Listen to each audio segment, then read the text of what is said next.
Neuroconciencia, de Fundación AISE.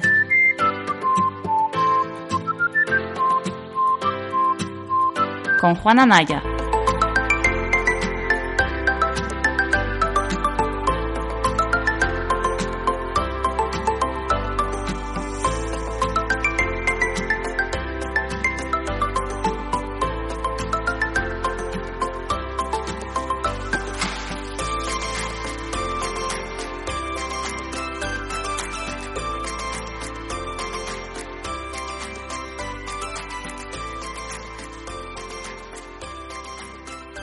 Muy buenas tardes, bienvenidos al capítulo número 34 de Neurofisio Club. Estamos hoy miércoles, que hemos cambiado un poquillo la fecha, miércoles día 23, justo antes del puente aquí en Andalucía, que tenemos festividad.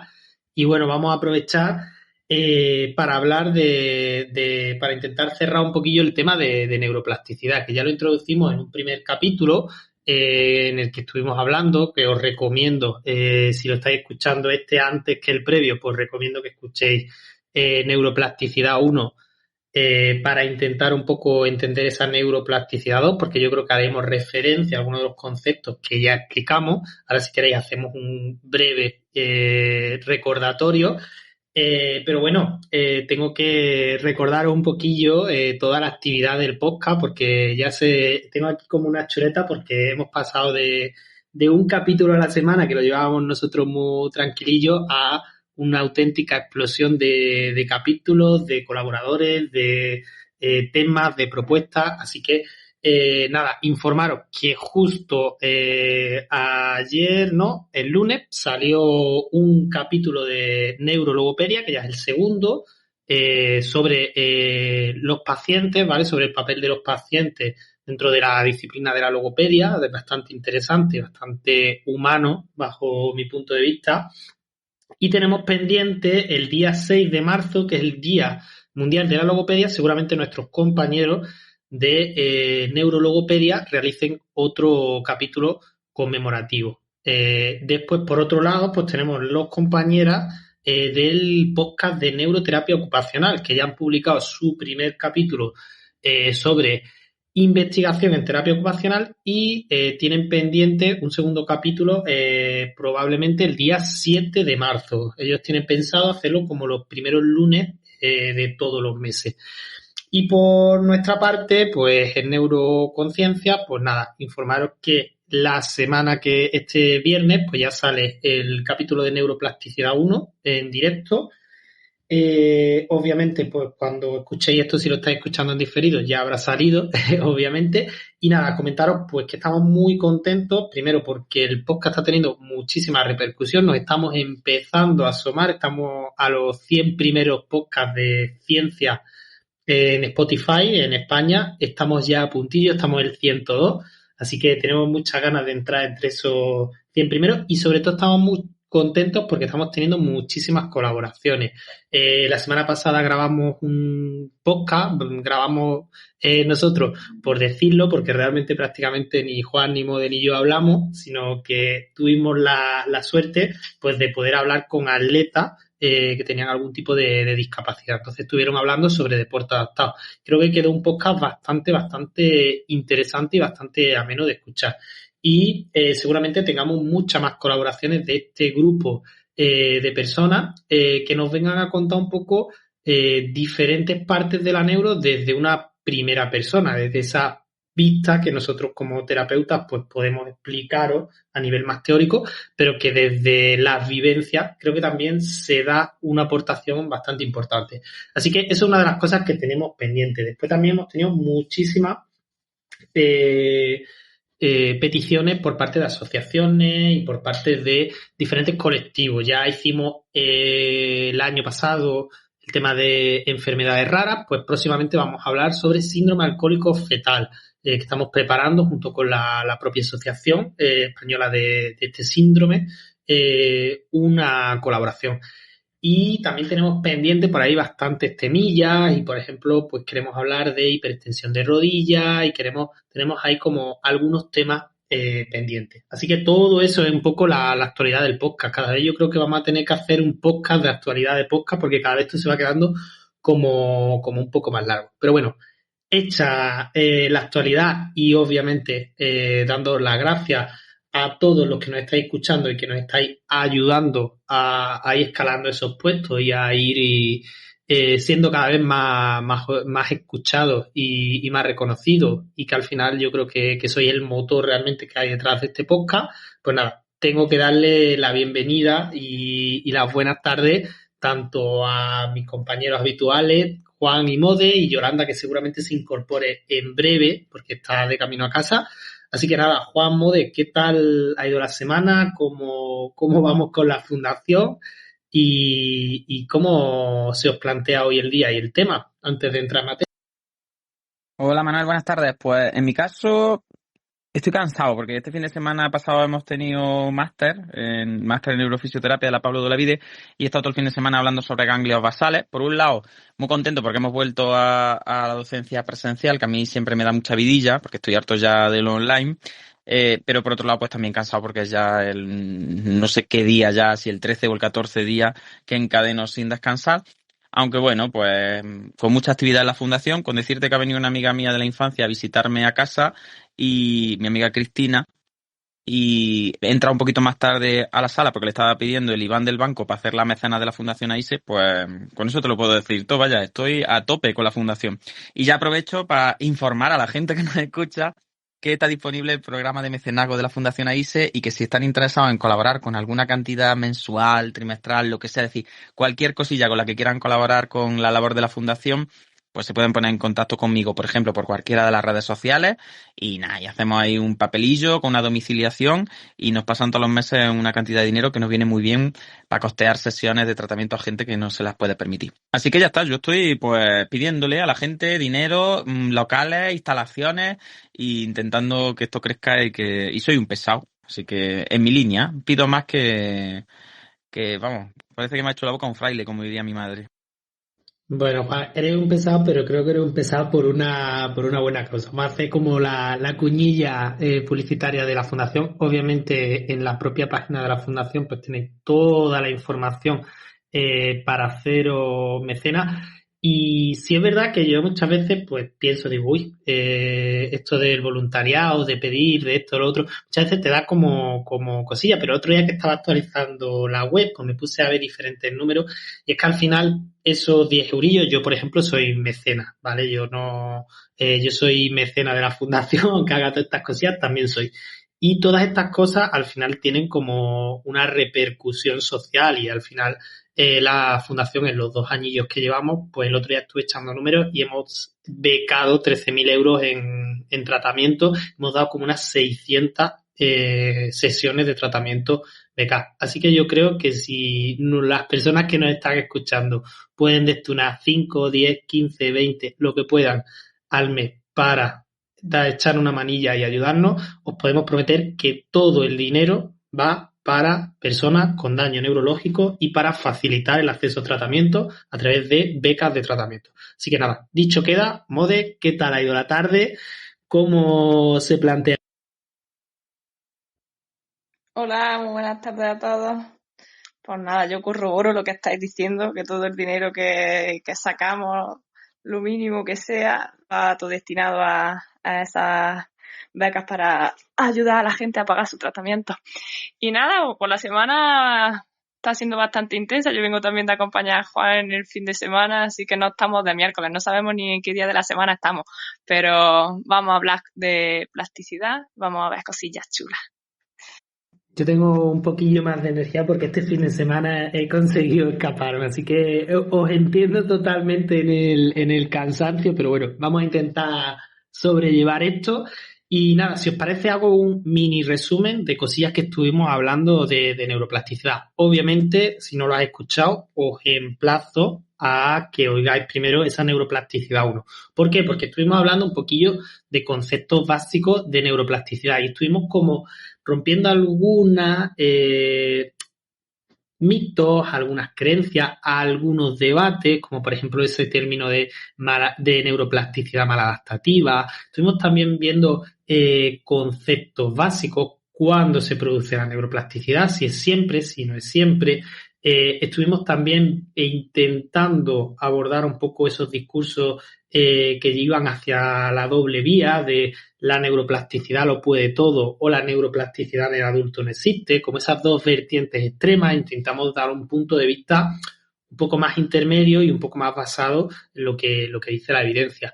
También estuvimos hablando de conceptos claves como la vicariación, como la prehabilitación, como la diáskisis. Entonces estuvimos viendo muchos conceptos que creo que son bastante útiles para un neurofisioterapeuta y un terapeuta que se dedica a la neuro en general.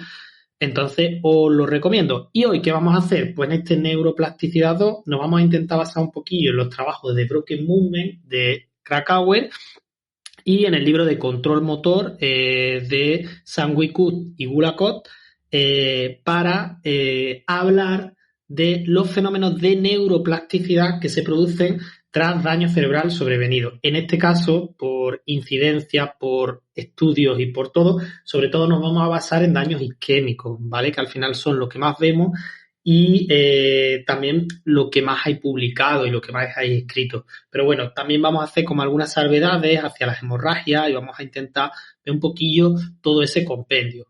Pero lo que queremos con este capítulo es entender un poquillo qué pasa o qué hace el sistema nervioso cuando ha tenido un daño o una lesión. Al final yo creo que esto es un tema que ya hemos hablado bastante, pero creo que siempre es bueno recordarlo. Al final nosotros somos muy defensores de la idea de que el sistema nervioso siempre intenta adaptarse y sobre todo cuando hay una lesión, pues lo que intenta es con las estructuras que quedan indemnes hacer lo mejor que pueda, es decir, sacar función de las estructuras que quedan indemnes, que muchas veces hay muchas teorías que como que malifican o como que acusan a diferentes estructuras que quedan indemnes de diferentes funciones anómalas o diferentes funciones patológicas, ¿vale? No, al final nosotros creo que tenemos una teoría un poquillo más de el sistema nervioso con lo que tiene, ha tenido una lesión, tiene obviamente unos grados, puede manejar unos grados de libertad muchísimo más bajos y por tanto hace la función con esas estructuras que tienen, que obviamente no están tan especializadas como la que están. Entonces, hecho un poquillo la introducción y hecho un poquillo el resumen, vamos a hablar de neuroplasticidad en recuperación, sobre todo en recuperación motora. Primero, pues porque somos fisio y al final, como se dice, la cabra siempre tira al monte. Y segundo, porque al final es lo que más está estudiado. Hay muchísimos experimentos, sobre todo en animales, en modelos animales, que esa es una de las primeras como precauciones que tenemos que tener y como el primer aviso que tenemos que hacer, que muchas de las cosas que vamos a hablar están estudiadas en modelos animales. Hay muchas que también están estudiadas en modelos humanos, pero en el caso de recuperación motora en modelos animales sabemos que no son completamente fidedignas a la recuperación motora del ser humano. De hecho, el ser humano es posiblemente el ser vivo, el animal, que peor se recupera de un ictus. El ictus en otro tipo de animales, pues porque las vías del tono que tienen y las vías reguladoras, pues como que pueden compensar mejor esa función y entonces en ellos no hay tanta pérdida de función. En el caso de los humanos, pues sí. Por tanto, no todos los modelos animales nos pueden servir muy fidedignos. Esa es la primer aviso que vamos a hacer. Entonces, dicho esto, dicho que vamos a trabajar o hablar sobre neuroplasticidad en recuperación, el primer debate que me sale a mí al hablar de estos dos autores es un poco un término que algunos autores creo que inciden un poco más y otros menos. Hay muchos autores que hablan de recuperación espontánea biológica, como que le dan mucho bombo a esa palabra y la difieren, ¿vale?, de lo que sería la recuperación o la reestructuración por actividades. Incluso se le llega a poner como la palabra compensación a esa regeneración por actividades.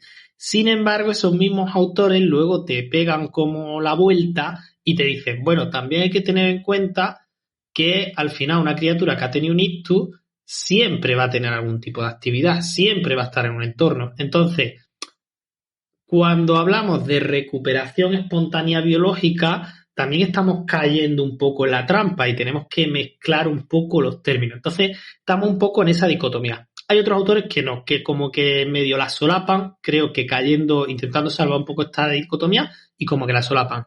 Así que nada, le pregunto a mis compañeros, y así me callo yo un poquillo, que creo que he hecho un speech aquí un poquillo largo, ¿qué opinan de esta dicotomía? ¿Qué opinan de esa recuperación biológica espontánea? ¿Qué opinan de la recuperación por actividades o por tareas, que es un poco lo que más está en nuestro campo? Así que nada, Juan Mode, os cedo la palabra y bebo yo un poquillo de agua. Bueno, pues si quieres empiezo yo. Bueno, este debate es un debate muy antiguo y que podríamos remontarnos pues casi hasta el nacimiento de la neurofisioterapia o de la neurociencia del movimiento, porque yo creo, como siempre digo, que hay que entender el porqué de las cosas, ¿no? De dónde nace este debate que nos ha presentado Manuel. Al final, lo que se está intentando, la razón última que se está intentando dilucidar aquí es: lo que nosotros hacemos en neurofisioterapia sirve para algo más que lo que hace ya el propio sistema nervioso, el solico, de forma natural, para restituir la función después de un accidente. Bueno, cuando me refiero a un accidente, me refiero a cualquier evento que genera una lesión en el sistema nervioso central, principalmente en el encéfalo, ¿no? Entonces, claro, esta dicotomía es muy palpable en fisioterapeutas y profesionales de la neurociencia del movimiento que están como muy, muy, muy implicados en intentar demostrar que lo que hacemos durante el tratamiento enriquece de alguna manera los procesos naturales. ¿Por qué? Porque hay toda una tradición, y no voy a entrar a nombrar artículos en concreto ni trabajos en concreto porque nos llevaría mucho tiempo, y eso nos podríamos centrar quizá en un capítulo específico. Hay una tradición de trabajos que en modelos animales y también con el ser humano han demostrado que existe una recuperación espontánea, que esa recuperación espontánea es dependiente de unos mecanismos puramente tisulares, prácticamente celulares, en el sistema nervioso central cuando se produce una lesión, y que entonces, como que en el periodo más agudo, es en el único en el que se puede producir una restitución verdadera de la función, y esa restitución verdadera de la función se produciría pues porque, imaginaros, es como si yo me hago una herida y esa herida pues cicatriza de alguna manera, se cierra y hay unos mecanismos de coagulación sanguínea y de reparación del tejido que hacen que esa herida cicatrice. Bien, pues este primer periodo, que sería esa herida que está sangrando y que está cicatrizando, la pregunta del millón es: ¿en el ser humano realmente, con las técnicas que nosotros utilizamos desde neurofisioterapia, que no son técnicas farmacológicas, ni son técnicas quirúrgicas, ni son técnicas que directamente incidan en el tejido, ni en la bioquímica del tejido? Son técnicas que se basan principalmente en el reclutamiento y en la activación de distintas vías a través del movimiento, a través de las tareas que les presentamos a nuestros usuarios, ¿no? Entonces, ¿podemos nosotros con estas tareas mejorar la propia reparación neural biológica espontánea? Es decir, lo que iba a cerrar la herida va a ser recuperado mejor con lo que nosotros hacemos, o lo que nosotros hacemos al final es como, imaginaros, por poner un símil que creo que utiliza Krakauer en su libro, ¿no? Por ejemplo, si hablamos de una herida que cicatriza, lo que hacemos los fisios es algo que hace que la herida cicatrice mejor. O es como, por ejemplo, cuando uno cuida una herida y la desinfecta y la tapa y no sé cuánto, que eso va más dirigido a mejorar la cicatrización, pero no tiene una implicación real en los procesos intrínsecos que cicatrizan, ¿me entendéis? Es como cuidamos, manejamos bien la herida, evitamos que aparezcan complicaciones, evitamos que se infecte, etcétera, etcétera, pero nosotros directamente no cicatrizamos, es decir, no tenemos efectos sobre los mecanismos intrínsecos que generan esa recuperación funcional. Pues bien, con esta símil de la herida, yo creo que queda bastante claro por qué están esas dos vertientes. Es decir, si nosotros conseguimos demostrar que nuestras técnicas hacen que los procesos intrínsecos de reparación sean más eficaces, entonces la neurofisioterapia tendrá un papel en la restauración de la función, por lo menos en agudo. Y si por el contrario nuestras técnicas desde el punto de vista conductual, lo que nosotros hacemos mediante tarea, no tienen efectos sobre esos mecanismos intrínsecos que están relacionados con la reparación, entonces nosotros pasaremos de estar en una restitución o en una recuperación y estaremos más bien en el aprendizaje, es decir, en fomentar otras estrategias que tienen que ver con las estructuras que ya están ahí y que quedan después de que se produzca la lesión, y entonces estaremos trabajando sobre esas estructuras. Fijaros que esta dicotomía o este planteamiento filosófico es súper importante porque tal y como entendemos nosotros nuestra disciplina, aunque todavía no exista la neurofisioterapia, pero al final venimos de una tradición que se ha centrado muchísimo en la restitución. A nosotros cuando nos explicaban desde el jerarquismo, desde el evolutivismo, nos explicaban lo que pasaba con nuestras técnicas, nosotros siempre lo que nos decían era que había un nivel creciente de corticalización. Es decir, que nosotros, gracias a la fisioterapia, lo que conseguíamos era que el paciente inhibiera los patrones patológicos y que se facilitaran, por tanto, las conductas, los fenotipos que eran más fisiológicos. Sin embargo, todo apunta, y ahora quizá podamos profundizar una vez que hemos planteado este problema filosófico inicial, a que realmente la recuperación tras una lesión encefálica de cierta envergadura nunca es una recuperación, y eso lo vemos siempre en clínica, sino que es un aprendizaje, es un reaprendizaje, de hecho, de estrategias tanto funcionales conductuales como del propio sistema en cuanto a la reorganización que se produce, que está basada en las estructuras remanentes, en las estructuras que quedan después de que se produzca la lesión. Entonces, fijaros qué interesante, porque al final la historia va de ¿en qué consiste realmente nuestro trabajo? Nuestro trabajo consiste en recuperar las estructuras y las funciones, por ende, que han sido dañadas, o nuestro trabajo consiste más bien en facilitar la reorganización funcional apoyándonos en otras estructuras que ni siquiera a lo mejor están cerca de las que han sido lesionadas y que están relacionadas con una mejor función a largo plazo. Entonces este es el problema raíz, es como la esencia misma de la pregunta de qué narices hace un fisioterapeuta neurológico cuando se enfrenta a una persona que en alguna parte de sus sesos le ha pegado un petardazo y tiene una necrosis y tiene unos mecanismos que quizá luego hablamos tisulares y tal, que generan una pérdida de la función de ese área. ¿Estamos ayudando a recuperar la función de ese área? ¿O hoy en día lo único que podemos hacer es trabajar con el sistema completo y ver lo que podemos hacer aprendiendo de nuevo con las estructuras que nos quedan? Pues es un debate maravilloso y que lo mejor de todo, Manuel, es que no tiene realmente una respuesta. Es decir, tenemos experimentos en animales, tenemos experimentos en seres humanos y sacamos inferencias, sacamos nuestras propias hipótesis, pero es una respuesta que está completamente todavía por explorar. Y eso es lo bonito, ¿no? Que todavía se presta a interpretación. Pues sí, me parece bastante interesante, sobre todo esa frase o ese concepto de quizás cuando tenemos una persona que ha tenido un daño neurológico, no tenemos que restaurar la función, más que la función, no tenemos que restaurar la estructura previa, sino quizás lo que estamos haciendo es estimulando o generando nuevos aprendizajes. Y yo creo que de esto va un poco este episodio sobre neuroplasticidad. Si os parece bien, podemos hacer como una breve introducción, porque claro, ahora muchos de los oyentes pueden decir, bueno, ¿qué entendemos por esa necrosis? ¿Qué entendemos por qué zonas se van a afectar más? ¿Por qué zonas se van a afectar menos? Así que si os parece bien, vamos a hacer un súper breve repaso, además un poco patatero, de mecanismos neurofisiopatológicos en daño cerebral adquirido, sobre todo en isquemia, ¿vale? Aunque ya sabemos que aparte de la isquemia, pues podemos tener, pues en hemorragia tenemos todo ese edema citotóxico producido por la sangre, también podemos tener aumentos de presión, podemos tener muchos más fenómenos, pero nos vamos a quedar en esa isquemia. Un poco para entender a qué nos enfrentamos tras un ictus isquémico en este caso. Es decir, tenemos a un paciente con un ictus isquémico en área motora primaria o en cápsula interna, tenemos que entender qué ha pasado en esa estructura. Yo de forma un poquillo patatera, si os parece, la intento explicar. Yo me acuerdo que yo esto lo medio leí, lo que pasa es que obviamente ya no me acuerdo cuándo ni dónde lo leí, pero creo que lo leí pues cuando estaba haciendo yo mi trabajo fin de máster, si no me equivoco, que sería como en 2016 más o menos, ¿vale? Obviamente la referencia no la puedo dar porque no la tengo, pero bueno, me ayudó a mí porque era como un texto un poco divulgativo, entonces me ayudó a mí como para crearme mi esquema mental.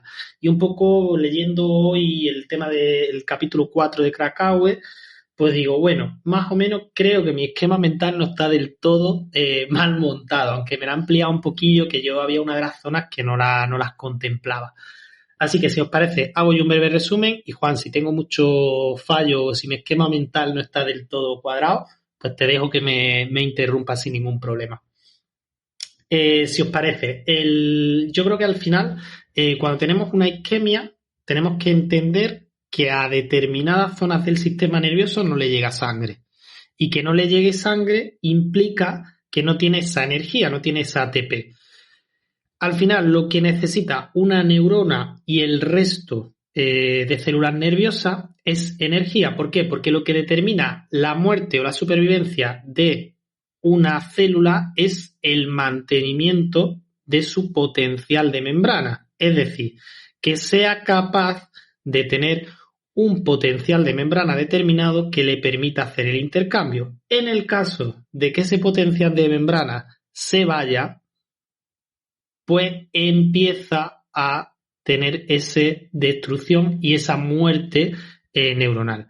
Entonces, ¿qué nos pasa cuando tenemos una isquemia? Pues que no llega la energía, no llega esa ATP que nos es necesaria para la bomba de sodio-potasio que estudiamos todo en bioquímica de la carrera y era la que determinaba un poco que esa célula pudiera mantener ese potencial de membrana. Por tanto, cuando tenemos una isquemia, va a haber una zona de nuestro sistema nervioso que se va a quedar sin energía.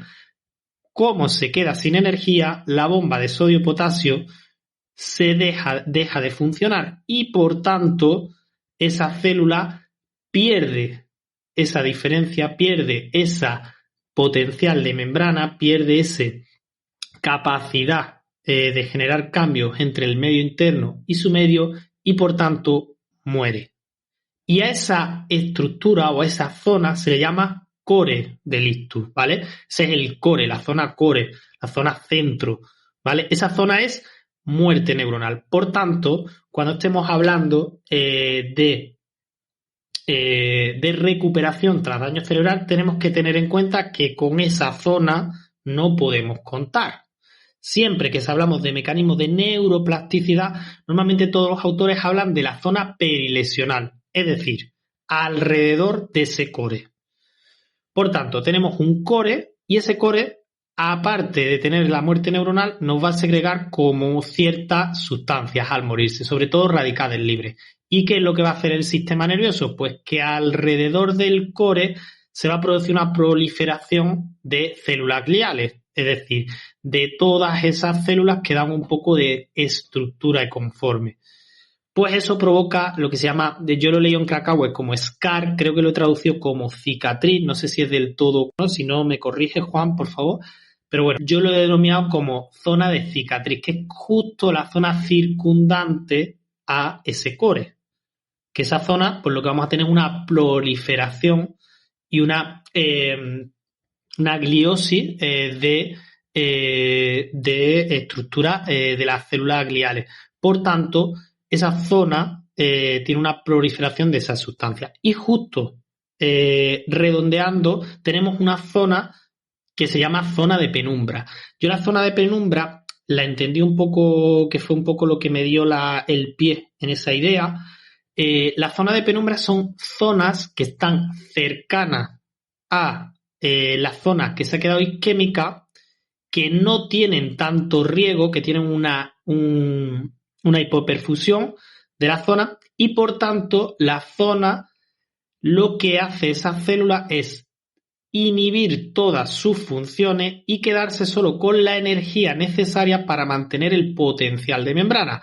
Por tanto, y técnicamente, la célula no está muerta, entre comillas, pero no tiene ningún tipo de función.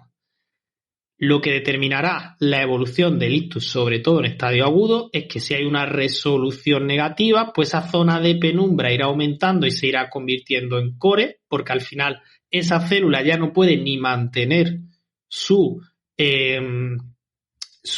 potencial de membrana, o si se resuelve de forma positiva, esas zonas de penumbra empezará a llegarle energía y empezarán a cumplir funciones. Cuando digo esto no es ni 1 hora ni 2 horas, estamos hablando de días, ¿vale? De bastantes días y bastantes semanas para que esa zona de penumbra se resuelva entre si se convierte en core o se convierte en una zona perilesional que empieza a aparecer función. Y aquí va un poquillo en lo que se empieza a hablar de la recuperación tras un ictus. Y estos son como una de las primeras mecanismos en los que se puede ver una evolución, esa zona de penumbra. Así que, Juan, si quieres, me apuntillas un poquillo todo esto lo que he dicho. Espero no haber cometido muchos fallos en esta neurofisiopatología, porque la verdad es que no soy experto en el tema. Pero bueno, creo que por lo menos contándolo como yo lo entiendo de forma simplificada, quizás se pueda entender de forma simplificada también. Así que nada, te dejo. Sí, bueno, yo creo que el esquema es bastante acertado, bastante simplificado y bueno, yo lo que me gustaría aportar sobre todo es, como siempre digo, la filosofía un poco que subyace debajo a todo esto. Es decir, la neurona es una de las células más nobles del universo, conocido por lo menos porque tiene una característica que es muy, muy importante. Como tú comentabas, al final la neurona está especializada en generar potenciales de acción a costa de cambiar la densidad de ciertas sustancias en el medio externo con respecto a la membrana, ¿no? La neurona, por resumir mucho, lo que hace es que tira cuesta arriba de ciertos iones que cambian su concentración y que cuando la neurona está preparada, dispara de alguna manera la membrana para que esas sustancias cambien rápidamente su concentración entre el medio interno y el medio externo y entonces se produzca como una señal eléctrica, para que la gente nos entienda rápidamente, ¿no? Los que estén a lo mejor menos familiarizados con la neurofisiología neuronal. Entonces, al final, esto es como un chispazo eléctrico. Bien, eso en la naturaleza es muy interesante porque permite que la célula se comunique muy rápidamente. Es decir, estos mecanismos, al depender de densidades de ciertas sustancias y tener una característica eléctrica en cierta forma, lo que permite es como una gran cantidad de pulsos que pueden dirigirse hacia distintos destinos y que pueden ir modulándose. ¿Vale? A todos nos han explicado la ley del todo o nada, que es una neurona una neurona dispara o no dispara, pero es cierto que luego eso, cuando entran en juego muchas neuronas, se pueden modular hasta el infinito, es decir, podemos generar patrones de activación, conexiones que son inabarcables desde el punto de vista de nuestra mente, es decir, tener en cuenta que tenemos billones de conexiones y que cada una de esas conexiones genera otro montón de conexiones alrededor. Por tanto, lo que transforma nuestras neuronas en unas células tan especiales no es tanto que sean o que estén en un número determinado o con una localización determinada. No, lo que caracteriza a las neuronas y las hace tan nobles es que lo que valen es por su experiencia. Me explico. Para que una red neuronal sea funcional, tiene que madurar. Es decir, no depende de tengo 4 neuronas o 5 neuronas, no. Depende que esas neuronas a lo largo del desarrollo se hayan ido activando con ciertos patrones que han sido funcionales para responder a las necesidades del organismo en relación al entorno y a la tarea. Por tanto, no son células que sean intercambiables. No es tan sencillo como decir se ha muerto una, pongo a otra. Porque esa célula que se muere, esa neurona que se muere, tiene unos patrones de activación y unas conexiones que han madurado a lo largo de los años, a lo largo del desarrollo. Y eso es como un árbol que ha crecido. Tú no puedes quitarle una parte al árbol y ponérsela de otro y esperar que eso funcione exactamente igual que antes. ¿Me entendéis? Es decir, nuestro sistema nervioso no es valioso por las unidades que lo conforman. Nuestro sistema nervioso es valioso por la experiencia que ha ido modulando esas conexiones neuronales. Por eso hay una frase muy bonita que es muy filosófica también y que en neurociencia básica siempre se le explica al alumnado y se dice que las neuronas que se activan juntas también mueren juntas. Y eso es tal cual, es decir, cuando las neuronas entran en circuitos funcionales ya muy establecidos, el daño en cualquiera de las partes de ese circuito va a dañar no solo a las neuronas que mueren, sino también a las otras participantes de sus redes y de sus conectomas. Por tanto, eso es vital para entender por qué hoy en día, cuando hablamos de que un ictus, en el caso que presentaba Manuel, ¿no?, que nos hemos centrado en él, no da mucha clínica, es porque no te ha apretado lo suficiente. Es decir, si un ictus mata la cantidad suficiente de neuronas y sobre todo si esas neuronas son parte de nodos funcionales en los que se produce mucho intercambio de información, es decir, de puntos estratégicos del conectoma, eso hoy en día va a generar clínica nefasta en todos los ámbitos del funcionamiento de la persona y eso ni se puede prevenir, ni se puede tratar, ni se puede recuperar. Es decir, hoy en día no somos capaces de devolver la naturaleza madurativa de esas conexiones. Es decir, aunque seamos capaces de poner neuronas, aunque fuéramos capaces de regenerar neuronas, aunque fuéramos capaces de meter factores de crecimiento, es decir, lo importante aquí no es que haya neuronas. Lo importante aquí es que esas neuronas han crecido juntas, se han desarrollado juntas, formando sistemas de conexiones que han madurado y que han sido puestas a prueba en la función y que han aprendido a reaccionar de una determinada forma. Entonces, claro, como decía Manuel, cuando se produce el daño en el core, que el core es la muerte y la destrucción, es decir, neuronas que por la hipoxia, por la isquemia, ha llegado un momento en que han tenido que morir o incluso porque ha salido la sangre en el caso de un hemorrágico, se han alterado las características del medio extracelular, son neuronas que mueren, se produce una auténtica necrosis del tejido. Esas neuronas estaban conectadas a otras y esas neuronas a las que estaban conectadas, como no pueden regenerarse, porque nuestro sistema nervioso no está preparado para regenerar estas estructuras tan complejas, lo que hace es formarse como una especie de cicatriz de contención alrededor y muchas de las conexiones locales que se establecían con otras neuronas que no han muerto, pero que sí han visto cómo sus compañeras de red han sido bajas en esta guerra, ¿no?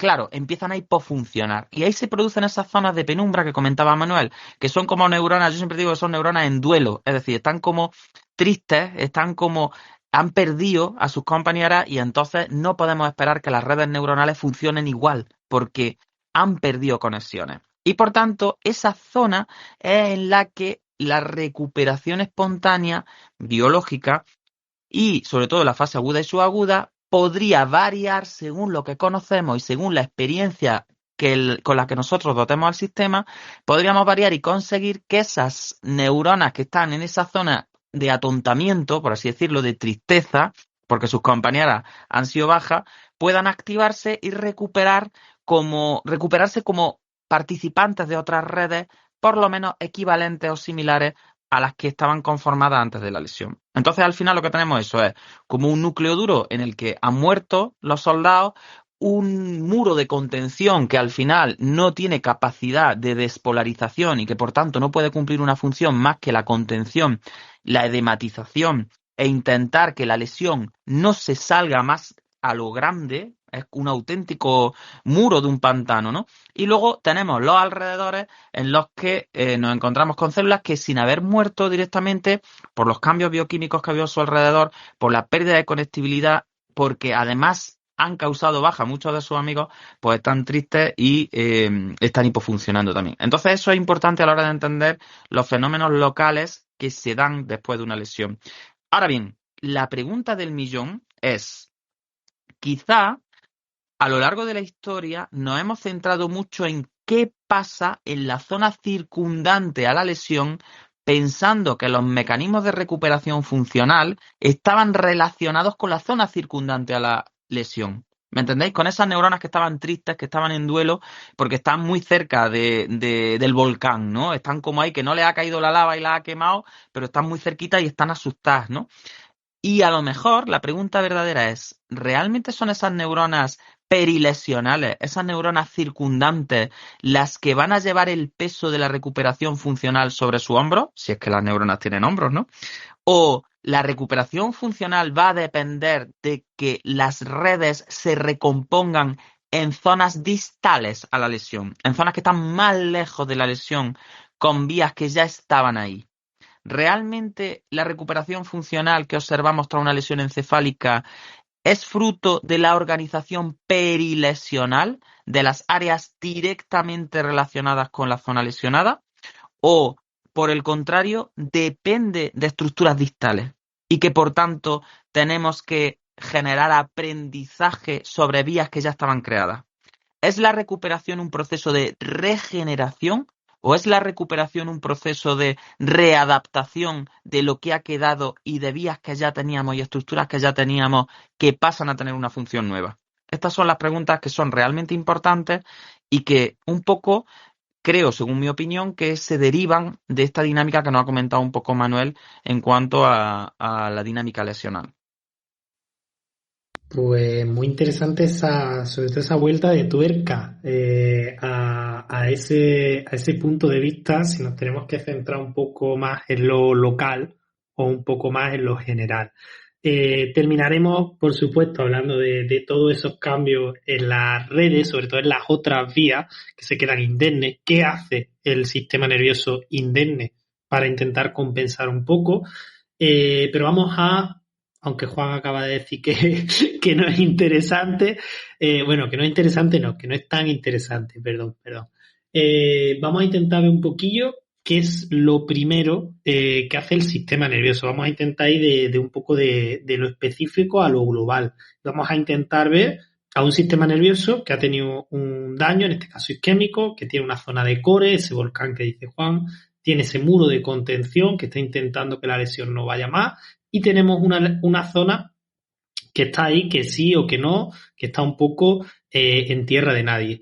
¿Qué hace el sistema nervioso? Pues si nos vamos un poco a esos cambios tisulares, a esos pequeños cambios en las propias células, vamos a ver que justo después de la lesión se van a empezar a generar cambios y a inducir determinados factores que intenten compensar o intenten, sí, yo creo que la palabra compensar puede ser la mejor, ese daño. Y entonces, ¿qué es lo que hace? Pues se intentan segregar o liberar determinados factores de crecimiento, y eso lo que va a inducir es que las diferentes estructuras que quedan indemnes pues sean más propensas a generar sinapsis, que sean más propensas a ramificar sus conexiones. Se llama sinaptogénesis, ¿vale? Y al final lo que estamos haciendo es que las células que queden indemnes, como muy bien ha dicho Juan, empiecen a generar nuevas vías, nuevos nodos y nuevas funciones. Por tanto, lo primero que hay es una liberación de esos factores de crecimiento, una mayor predisposición de las neuronas que han quedado indemnes a generar nuevas sinapsis, a generar nuevas conexiones, a ramificar sus axones, ramificar sus dendritas, y además se produce un fenómeno que se llama supersensibilidad, que es decir, que esas neuronas son mucho más sensibles a cualquier cambio, ¿vale? Cuando están desaferentadas, cuando no tienen tanta información, al final las neuronas son mucho más sensibles a ese cambio. Y esto contrasta mucho, que en verdad tiene todo el sentido del mundo, pero que de primera te quedas como un poco, esto se está contradiciendo, que fue lo que me pasó a mí, hasta que al final le tuve que preguntar a Juan y al final lo vi tan claro. Sí, tenemos que las propias células están mucho más sensibles a estímulos, pero realmente también hay una hipoactivación generalizada del sistema nervioso. Y aquí la pregunta del millón. Juan, ¿por qué uno más, otro menos? ¿Por qué justo después de una lesión que todo el mundo esperaría de como necesito generar nuevas sinapsis, como necesito poner la máquina a funcionar, hay que aprender cosas nuevas, lo más normal es que hubiera un aumento de activación del sistema nervioso, pero no, vemos que hay una disminución, una hipoactivación. ¿Por qué motivo, Juan? Si no lo quiere explicar, que creo que lo explica estupendamente. Bueno, Manuel, yo no digo las cosas que son interesantes, yo siempre hablo de mí, ¿eh? Además, fíjate que normalmente las cosas que a mí me parecen interesantes no le parecen interesantes al resto del mundo y al contrario, es decir, yo este fin de semana veía gente ahí en el Palacio de Deportes de Granada y cola y no sé cuánto para ver el deporte y no sé qué. Yo decía, digo, pues, madre mía, si tuviera yo que hacer una cola para ver un partido de baloncesto, vamos, ni aunque me dieran 1.000.000 de euros estoy yo ahí.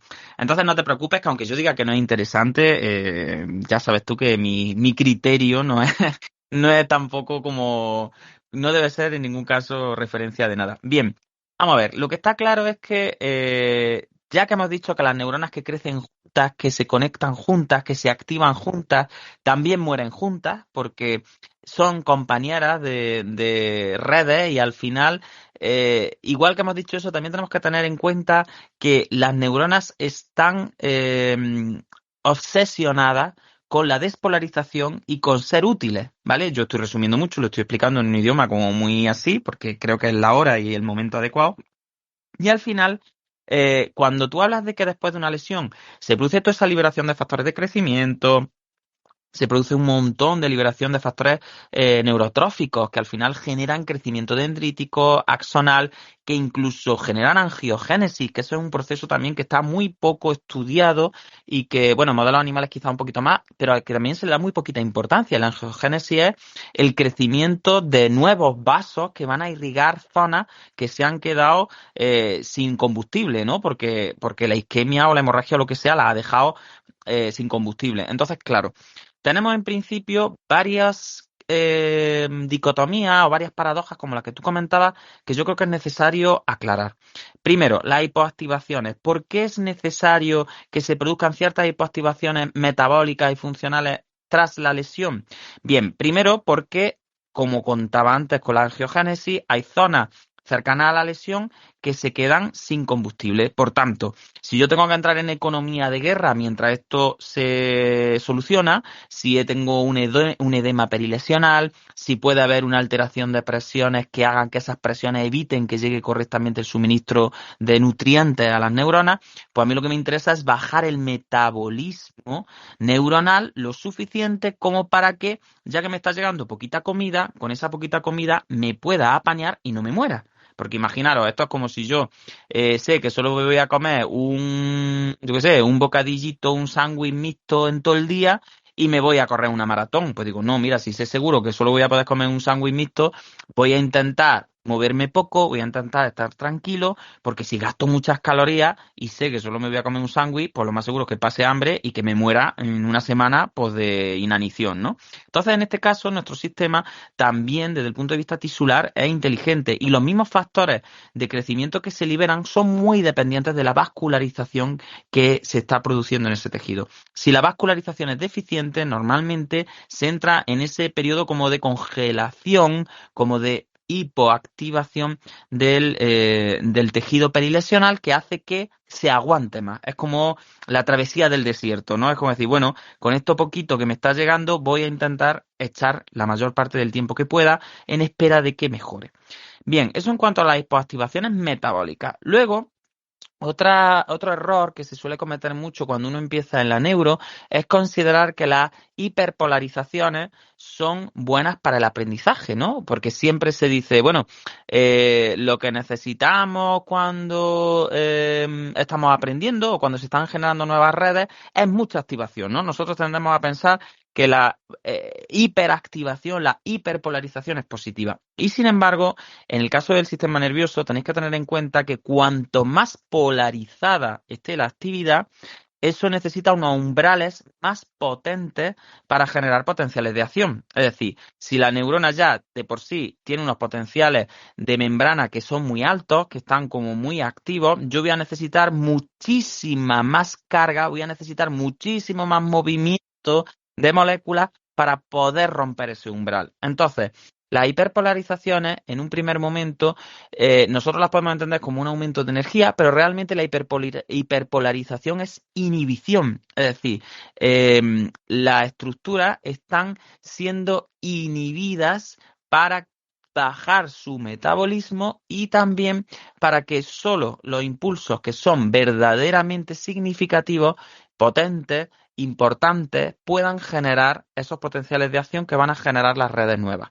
Por tanto, mucho cuidado porque cuando decimos que una zona, una estructura está hiperpolarizada, por ejemplo, como ocurre con las motoneuronas espinales cuando se produce una lesión medular, ¿no? Que hay una fase de hiperpolarización. Esa hiperpolarización lo que va a dar es una hipotonía, una desactivación de los reflejos, porque, claro, está tan polarizada que no podemos romper el umbral. Imaginaros, es como que hemos subido tan arriba el umbral que no podemos saltar por encima de él y, por tanto, no podemos generar esos chispazos que son los que van a generar la comunicación entre las neuronas, ¿no? Que eso es al final lo que nos interesa. Y sin embargo, la hipoactivación, la hipopolarización, lo que generaría sería lo contrario. Por tanto, todos estos fenómenos, resumiendo mucho, van a ir encaminados principalmente a que las áreas que tienen una vascularización remanente mejor puedan aprovechar esos factores de crecimiento, esos factores neurotróficos, para generar nuevas conexiones, tanto mediante dendritas como con axones. Van a ayudar a que las zonas que tienen peor vascularización o que están más en la frontera bajen su metabolismo para poder hacer esa travesía del desierto mientras se restituye la vascularización, que al final es lo más importante. Y por otro lado, también vamos a conseguir que el sistema en general esté en un momento, gracias a esos cambios de polarización, en el que el ruido que normalmente genera toda la activación del sistema nervioso disminuya y que solo los estímulos que son significativamente más funcionales por frecuencia, por potencia, por intensidad, sean los únicos que generen como esos ráfagas, esos auténticos relámpagos funcionales que van generando el crecimiento de nuevas conexiones. Lo que sí quiero que quede claro todo el rato es que las neuronas son células metabólicamente muy costosas, es decir, este meneo de transportadores de moléculas que van a contracorriente, que van contra densidad, que van tirando moléculas cargadas eléctricamente y acumulándolas en un lado y dejándolas pasar hacia otro. Es decir, todo este transporte, como comentaba antes Manuel, necesita muchísimo ATP, necesita muchísima energía. Por tanto, nosotros solo vamos a mantener neuronas que estén activas y que estén incluidas dentro de redes. Por tanto, toda neurona que es desconectada sabe que está abocada a desaparecer. Por lo tanto, como antes decía al inicio de la intervención, las neuronas están obsesionadas por recuperar esa función. Y en eso nos vamos un poquito también al capítulo anterior de Neuroplasticidad 1, en el que yo contaba, pues hay experimentos que dicen que si yo le amputo un dedo a un simio, a los 5 minutos las neuronas de esa área somática están ya intentando engancharse a otros dedos, como diciendo, Dios mío, he perdido mis conexiones importantes y necesito meterme en otra área en otras redes funcionales. Al final, un poco toda esta historia muy resumido, no sé, Manuel, si más o menos esto era lo que esperabas que desarrollase así rápidamente, pero muy resumidos serían los procesos referidos a activación más importantes. Y luego, por supuesto, hay muchísima tela que cortar, pero yo creo que si esto queda claro, pues podemos entender mucho más fácilmente lo que viene después.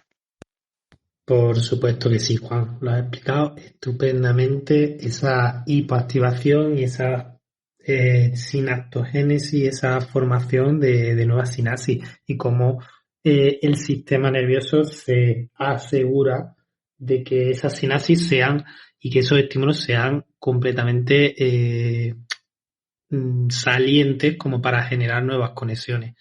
Si os parece bien, y ya para cerrar el tema de los cambios tisulares y irnos un poquillo a esos cambios en los cambios en los mapas corticales, hay dos fenómenos que me parecen a mí interesantísimos y creo que nos podría dar un poquillo para debate y ya con eso nos vamos a otro tema. Que el primero es el desenmascaramiento de sinapsis silenciosas que hay. ¿A qué significa eso? Desenmascaramiento de sinapsis silenciosas es que hay determinadas sinapsis que normalmente no se expresan con tanta frecuencia porque hay una competencia dentro del sistema nervioso, es decir, hay determinadas competencias. Y en los casos en los que una parte del sistema disminuye su función, esas sinapsis pueden aparecer. Yo este concepto lo veo un poco más teórico que práctico, Juan, porque yo sí es verdad que no sé qué opinas y ahora si quieres te doy pie al segundo tema del debate. Sí es verdad que eso de sinapsis silenciosas que no se utilizan nunca me parece raro en el sistema nervioso. Realmente el sistema nervioso tiene conexiones que no utiliza nunca y solo en el caso de que tengas un ictus se expresa, yo creo que serán conexiones poco frecuentes, pero tanto como completamente silenciosas, que justo cuando hay una inhibición, hay un déficit de inhibición por otras estructuras se expresa.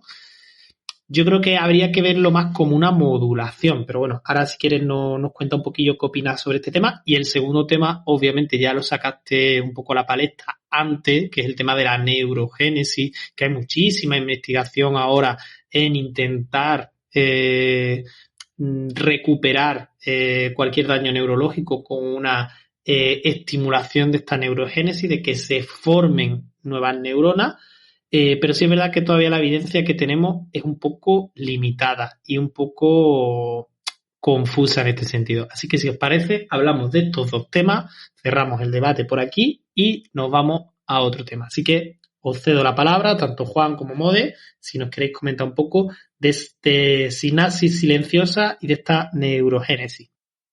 Pues, Mode, si quieres, yo estoy hablando mucho, así que si te apetece intervenir, y si no, pues sigo yo, lo que tú me digas. Lo que diga. Sinapsis silenciosa, estaba pensando, silenciosa estoy yo, porque vamos, no te sabría hablar de sinapsis silenciosa. Así que te doy la palabra, Juan. Hola, Yolanda, ¿qué tal? ¿Estás por ahí también, que acabas de entrar? Así que, mira, ya estamos más. Hola, buenas, sí, me he incorporado justo ahora mismo. Contarme un poquillo, voy escuchando y ahora ya pillo un poco el hilo e intento echar una manilla. Bueno, Manuel, vamos a ver. ¿Cómo lo digo esto así como con elegancia? El desenmascaramiento de sinapsis silenciosa es un concepto muy, yo diría hasta que patriarcal, fíjate lo que te digo, pecando un poco de radical, pero es verdad que me parece un poco que es como el concepto de ADN basura, ¿no? En fin, yo creo que cuando no entendemos las cosas, muchas veces tendemos a pensar que no sirven para nada. Y entonces a mí me pasa también un poco cuando leo, como antropólogo, muchas veces he leído trabajos que hablan sobre genética, ¿no? Y cómo, pues bueno, todo esto del gen egoísta y todo este tipo de cosas. Y muchas veces aparecen estos conceptos como de genes basura, de ADN basura, que es como, esos son genes ahí que están de relleno, que no sirven para nada. Y es como, vamos a ver, ¿tú te crees que una cosa que está empaquetada al milímetro, que es que no puede caber más en menos espacio, que está ahí, que es que, imagínate que es que en cada núcleo celular tenemos toda la información para montar un ser vivo, en cada una de las células de nuestro organismo, menos en los gametos? ¿Tú crees que puede haber basura? Seguro que no. Y con esto del desenmascaramiento de la sinapsis silenciosa ocurre lo mismo. A ver, voy a intentar resumirlo. Una de las características sistémicas más importantes que cualquier persona que se precie, que sepa algo de sistémica, tiene que estudiar desde el principio de redundancia. Nuestro sistema nervioso es redundante, es decir, nosotros no. Nuestros sistemas saben que la información importante, una de las grandes características que dicen cuando la información es importante es cuando activa sistemas que son compatibles y esa información redunda, es como que tiene un eco en varias redes funcionales. Entonces, conforme nosotros vamos madurando, los estímulos que vemos, las tareas a las que nos enfrentamos, los entornos en los que batallamos y nos desenvolvemos por vivir, van generando activaciones de redes funcionales. Y conforme nos enfrentamos a tareas que son cada vez más complejas en entornos más cambiantes, hay como una organización de segundo, de tercer grado, de cuarto grado, es decir, como que las propias redes funcionales de cada una de esas tareas se va notando cómo se van activando y desactivando con cierta sincronía y cumpliendo como una especie de melodía, para que me entendáis, ¿no?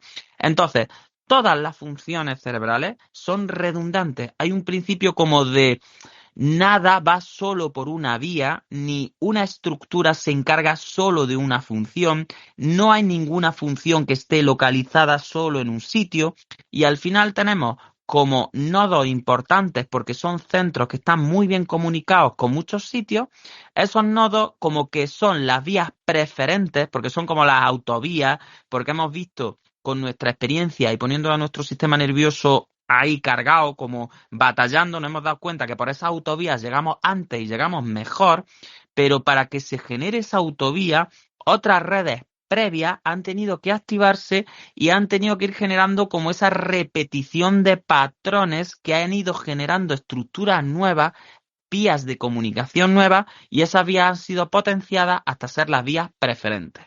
Por tanto, si se alteran las vías preferentes, nuestro sistema lo que hace es entrar en una configuración más básica en la que empezamos a reclutar como esas vías que fueron generadoras de las otras, como que han sido utilizadas para cosas más específicas y que están peor conectadas unas con otras. Es decir, es como que para comunicarse entre ellas tardan más tiempo que si van por la otra vía que es común a los dos pueblos, ¿me entiendes? Entonces, al final esto es como, con una autovía tú puedes organizar a lo mejor 4 o 5 pueblos de una forma muy rápida, porque tiene muchos carriles, porque no hay atasco, no sé cuánto, y sin embargo, si cierra la autovía, pues quedan las otras carreteras que había antes, por las que en algunos tramos hicieron la autovía y por otros tramos no, hubo que crear carreteras nuevas, pero nos podemos ir apañando con esas carreteras que ya estaban ahí. Entonces, no es que estén silenciosas, es que están en un nivel de activación que no es el preferente, no es el más rápido y no es como el que está más representado. Porque en el sistema nervioso la velocidad es muy importante. De hecho, por ejemplo, la dominancia hemisférica está determinada por un pequeño retraso en activación del hemisferio no dominante. Entonces, como que aquí el que pega primero da 2 veces, ¿no? Como se suele decir. Por tanto, yo no estoy de acuerdo con el término o con ese concepto de tenemos ahí como vías de reserva en las que estamos ahí gastando glucosa y ahí manteniendo neuronas que no sirven para nada para el día de mañana, porque eso no es así. Es decir, el sistema nervioso no es capaz de prever lo que va a pasar y proveer lo necesario por si hay una lesión. Y de hecho ese es uno de los problemas que teníamos en agudo y que yo lo comentaba con Javi Sánchez tanto en el capítulo de pronóstico como en la última entrevista que me hizo en Hemispherics, que animo a todo el mundo que si quiere escucharla, son 3 horas y pico de divagaciones, pero al final yo se lo decía porque, claro, uno de los problemas que tenemos con el sistema nervioso precisamente es que no se espera. Porque si se esperara un poquito, a lo mejor no habría falta tirar de compensaciones tan rápido y se podría recuperar el drive córtico-espinal después de una lesión cerebral con la suficiente tranquilidad como para no tener que tirar de las vías reticulares o de las vías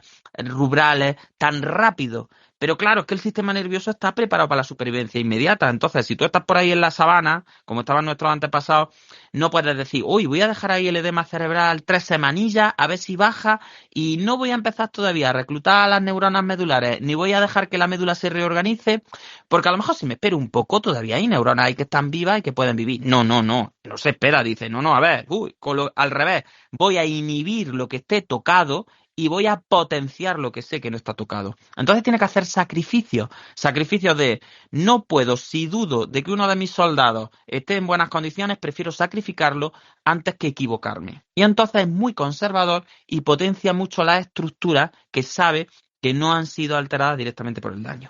Pero eso no quiere decir que las estructuras que salen a la luz es que estuvieran ahí silenciosas, dormidas. No, estaban funcionando, pero estaban como en ese principio de redundancia, de repetición y de replicación de la información que es tan necesaria para mantener la conciencia y las actividades cognitivas y motoras más elevadas.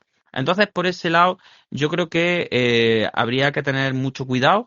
Y si queréis cedo un poquito la palabra para que comentéis y nos vamos a la segunda cuestión si quieres y me la repites que se me ha olvidado, por cierto.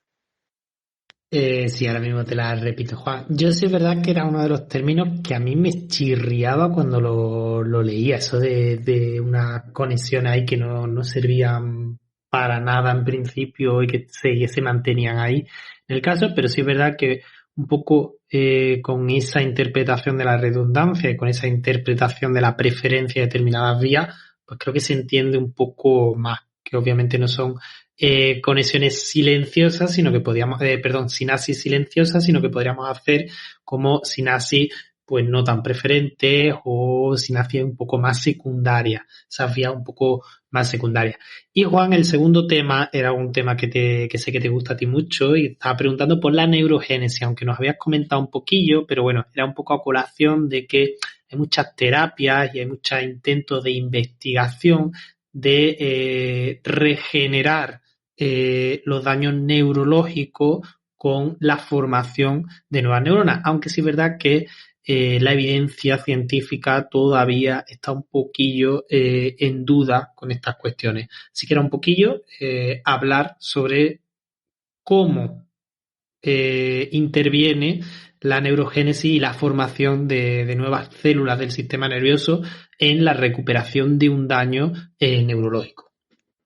Pues mira, la neurogénesis al final es un campo abonado para las magufadas, para vender cosas que no tienen ningún... La neurogénesis suena bonita y es un concepto bonito, yo lo tengo que decir, es un concepto precioso porque siempre se había considerado, como decíamos en el capítulo anterior, que las neuronas no se regeneraban ni crecían, es decir, eran como los óvulos, ¿no? Uno nacía con cierta cantidad de neuronas ahí y ya está, y eso no crecía. Y tú ibas perdiendo neuronas a lo largo de tu vida y era como una cuenta atrás, era como cuantas más neuronas pierdas, peor, porque eso no se regenera. Y sabemos que clínicamente no, pero en experimentos, es decir, en laboratorio, nosotros sabemos que las neuronas sí se regeneran. De hecho, incluso hay ciertas áreas encefálicas en el adulto que sabemos que tienen una creación neuronal, que hay una neurogénesis real, ¿no? Y que no hay ni siquiera que meter fármacos ni nada. Es decir, que hay una neurogénesis continua y en la que se producen neuronas nuevas a partir de progenitores. Pero claro, son zonas muy determinadas. Pues, a lo largo de estas últimas décadas pues se ha hablado del bulbo olfatorio, se ha hablado de los hipocampos, se ha hablado de las paredes ventriculares. Hay ciertas zonas en las que sí se ve que hay una neurogénesis, pero el problema que tenemos con la neurogénesis se deriva un poco de una de las primeras intervenciones que hice yo en este capítulo, es que en el encéfalo no nos interesa tanto la cantidad de neuronas como el aprendizaje que esas neuronas han hecho juntas, es decir, cómo la experiencia ha ido modelando las redes neurales. Entonces esto no es tan sencillo como a mí se me han muerto 3 neuronas y yo te pongo 3 neuronas ahí. No, es que esas 3 neuronas no se han desarrollado ni se han modulado con el resto de neuronas que tienen alrededor. Es decir, son neuronas nuevas. Por tanto, aquí abrimos un abanico de posiblemente, si nos vamos hacia lo periférico, si nos vamos hacia lo medular, si nos vamos hacia nervio, sí llegará un momento en el que regenerando neuronas o axones podamos tener una mejora funcional palpable. ¿Por qué? Pues porque al final los axones que componen, o las dendritas que componen el nervio mediano, pues es como que no forman redes funcionales entre ellas, porque son como cables que están empaquetados. Entonces, si yo meto un cable, pues y consigo regenerar ese cable, es muy fácil que la función se reorganice, porque esa función de esa estructura neural es una función de comunicación de información, es un tránsito de información, pero no se está produciendo procesamiento. Sin embargo, conforme vamos más arriba al encéfalo y sobre todo conforme nos vamos al área integrativa, al área prefrontales, al área de las zonas que son de alta integración, ahí nos planteamos este problema, es decir, es que esas neuronas no son potentes ni funcionales por el número, no son potentes ni funcionales porque haya 4, 5 o 7, son así porque se han ido madurando las redes conforme el organismo ha ido enfrentándose a las tareas y resolviendo problemas. Por tanto, la neurogénesis al final es un proceso que es real en laboratorio, que es real en nuestras cabecitas incluso de adultos, pero que clínicamente todavía, por desgracia, no tiene ninguna implicación. Es decir, aunque se haya demostrado que hay creación de nuevas neuronas en el encéfalo, no sabemos todavía ni para qué sirve eso, ni si ni siquiera tiene algún tipo de implicación en la recuperación funcional después de una lesión. Entonces, al final es como, pues yo qué sé, como no podemos negarla, es esperanzadora, es bonito que cada vez tengamos más herramientas desde el punto de vista sobre todo biotecnológico para poder promover la proliferación neuronal, pero todavía no sabemos cómo generar esas redes funcionales sin tirar de la experiencia y conseguir que podamos cambiar unas neuronas por otras, pero no sea tan sencillo como decir, ay, mira, yo tenía aquí una neurona que era directora de orquesta. Bueno, ahora voy a poner a un nini con 10 años y como es una persona igual, pues va a cumplir su función. No, mira, es que aunque sean 2 personas, una tiene experiencia, tiene un aprendizaje, ha estado en esas redes funcionales trabajando y la otra pues no lo ha estado. Entonces tú podrás rellenar su hueco, pero no vas a conseguir nunca la misma función. Entonces, por eso te digo que la neurogénesis hay que ser cuidadosos con ella porque es como ocurre con el mismo término neuroplasticidad. Es como, ay, sí, las neuronas crecen, las neuronas nacen, las neuronas proliferan en el cerebro del adulto. Entonces, eso es como que nos da pluripotencialidad, ni mucho menos. Desde el punto de vista clínico, hay que decirlo, la neurogénesis es un proceso que todavía es mucho más teórico que aplicable a la recuperación funcional después de una lesión encefálica. Pues sí, yo creo que podemos subrayar eso, la importancia de la función y de esas redes funcionales y de que esas sinapsis se han producido a través de una experiencia. Al final, muy buen ejemplo el que has puesto de no puedes cambiar como si cambiaras de bombilla, no todos las neuronas hacen lo mismo y esa neurona que se ha muerto, que ha tenido, estaba especializada y formaba parte de diferentes nodos y de diferentes redes funcionales. Por tanto, ese reemplazo uno por uno no es ni mucho menos posible. Y entonces, pues caemos un poco en toda esa importancia y esa teoría de que al final la neurogénesis a día de hoy pues no hay evidencia en su utilización. Aunque sí es verdad que hay muchísimas experimentación, sobre todo a nivel farmacológico, para intentar favorecer todos estos mecanismos de neuroplasticidad y de neurogénesis. Veremos y esperemos que en algún momento lleguen a buen puerto. Pues ya que estamos en redes funcionales, ya hemos pasado un poquillo de esos cambios, de qué hace el sistema nervioso a nivel prácticamente molecular cuando tiene un daño neurológico, en este caso una isquemia, y ahora vamos a hablar un poco de, vale, se producen pequeños cambios, pero todos esos pequeños cambios al final lo que hacen es una reconfiguración de todas las conexiones a nivel del sistema nervioso central. Entonces, tenemos que al final se favorecen, se potencian diferentes vías. Antes nos lo ha comentado Juan, que muchas veces la importancia de vías previas, de intentar tirar de esas estructuras indemnes. Y al final, si os parece bien, pues podemos empezar a hablar un poco, volvemos de lo local a lo más general, y si os parece, siempre hay muchísimos experimentos pues en área motora, en M1, y cómo esas zonas cercanas y afines empiezan a coger más protagonismo. Es decir, en este caso se han visto bastantes experimentos, tanto en humanos como en animales, que si tenemos un daño solo en estructuras M1, normalmente estos daños son muy experimentales, se ve como otras cortezas motoras, como son el prefrontal o son la corteza suplementaria, empiezan a coger protagonismo e intentan suplir la función de esta área lesionada. Cosa importante, y además que lo comenta Krakauer, es que no tenemos que confundir que se cambie, que se reconfigure el sistema nervioso con que se está produciendo una recuperación. No, el sistema nervioso siempre se va a intentar reconfigurar, siempre va a intentar suplir ese daño, pero que intente suplir ese daño no implica que se vaya a restaurar siempre la función, porque muchas veces pues nos vamos a los típicos experimentos que se basan en activaciones estructurales de diferentes zonas para evidenciar que mi técnica X, como te produce una activación en X sitio, te está produciendo neuroplasticidad. No. Estamos viendo que esas zonas intentan suplir, pero que eso tenga una correlación o no en la función, no es directamente proporcional, ¿vale? Pueden suplir muchas veces y pueden intentar ayudar un poco en la función, otras veces no. Entonces, si os parece, hablamos un poquillo de esta importancia de esas zonas vecinas, de esas zonas con funciones afines, de intentar suplir un poco la función que se está dañada en ese core de la isquemia. Así que, no sé, a quién le apetece hablar, Simode, Juan, Yolanda, a quien le apetezca, le cedo la palabra y hablamos un poquillo de esas zonas afines y después, si queréis, nos vamos un poco a qué hace el hemisferio contralateral y el resto de estructuras un poco más subcorticales a la hora de intentar salvar un poco los muebles. Pues mira, si quieres intervengo yo un poco ya que he ido pillando el hilo. Y a mí me gustaba mucho cuando Krakauer lo explicaba, que hacía como una diferenciación entre, como tú dices, zonas afines.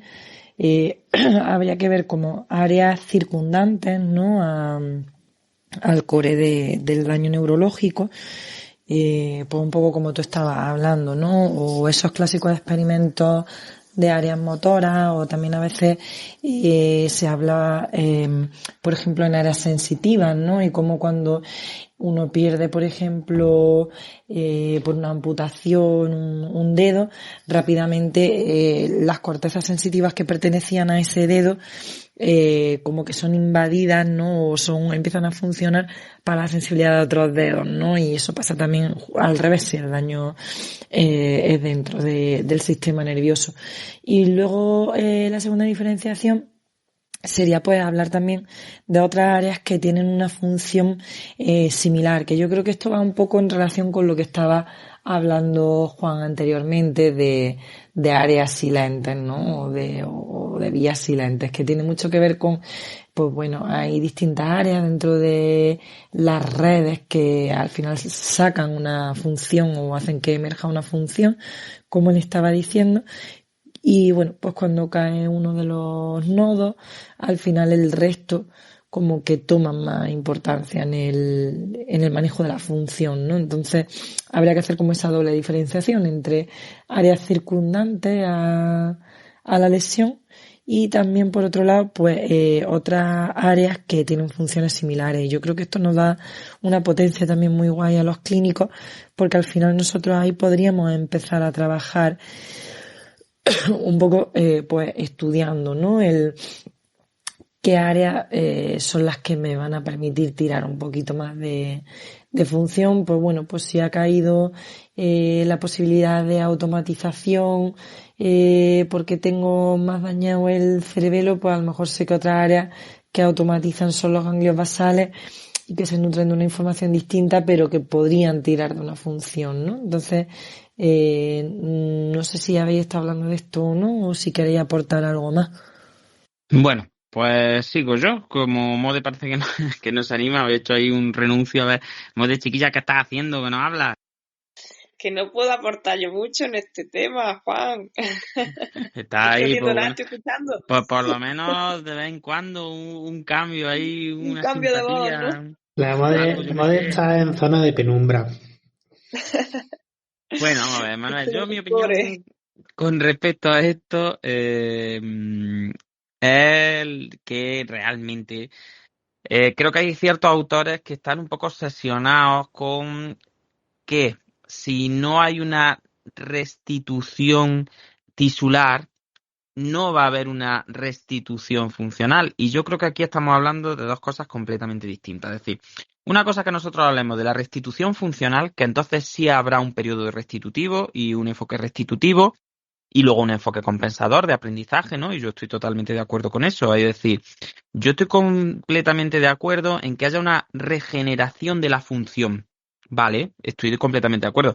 Lo que no puedo estar de acuerdo es que haya una regeneración del tejido nervioso que ha muerto. Eso no estoy de acuerdo porque todavía, por desgracia, eso no es posible, ni se ha hecho, ni va a ocurrir con lesiones encefálicas de cierta envergadura. Otra cosa es que estamos hablando de lesiones que sean de muy pequeña amplitud y muy cronificadas, ¿no? Como ocurre con ciertos modelos multilesionales que se hacen, en el que se crean pequeñas lesiones que se cronifican durante mucho tiempo y entonces al sistema nervioso le da tiempo de ir compensando y bueno, como que se puede ir regenerando de cierta forma ese tejido, ¿no? Pero en lesiones como las que nosotros vemos en clínica, que es pues que una persona estaba en su casa y que de repente se nota que la boca se le tuerce y que la mano deja de funcionarle y no sé cuánto, y esa clínica además se mantiene tiempo porque no ha sido algo transitorio, sino que ha habido una isquemia o una hemorragia real y se ha producido esa muerte neural, ahí no hay regeneración que valga. Es decir, ahí no hay ningún enfoque regenerativo ni rehabilitador en el sentido de volver a tener el tejido con las características que tenía antes de la lesión y volver a tener una función que sea idéntica a la que se tenía antes de una lesión nerviosa. Nos guste o no nos guste, hoy en día una lesión en el sistema nervioso es un antes y un después. Y si no ocurre así, es como yo siempre digo, porque no ha apretado lo suficiente. Es decir, porque no ha sido una lesión con la entidad necesaria como para generar un déficit funcional importante.